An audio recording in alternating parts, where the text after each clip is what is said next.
It doesn't matter if you're working a live edge table, countertop, bar top, or bowl, or whatever.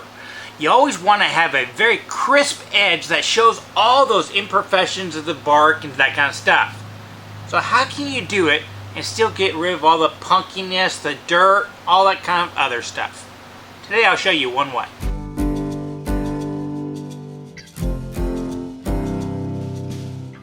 It's pretty common that you're going to have all this crud in there stuff, but I don't ever want to lose that sharp edge while I'm turning it. So whenever I turn bowls, I use a technique that you often see on tabletops.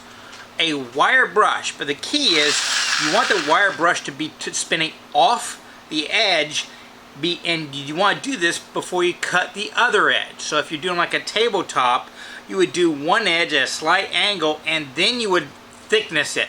So you want to clean it first before the processing. In turning, I like to do the outside of the bowl first, and then I will spin it going with the grain, which means that as I come around, I am not going to change the angle of it. It's always going to go with the grain, and then I'll reverse it and do the same thing coming from the other way. But I'm always exiting the wood is the key trick.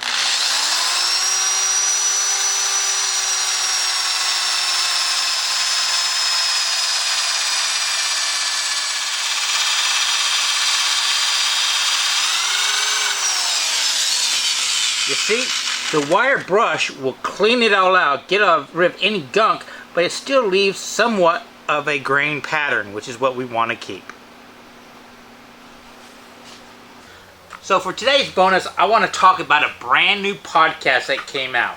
It's from the Popular Woodworking magazine, but it's different from anything I've seen before. You know, most of them, they have personalities out there, what's on the bench, they talk about different techniques, but this one is about stories surrounding the woodworking realm. And the first episode they published is, it's just funny.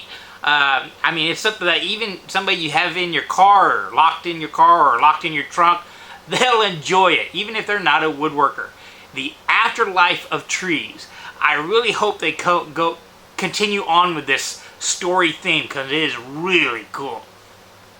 What do you think? Let's keep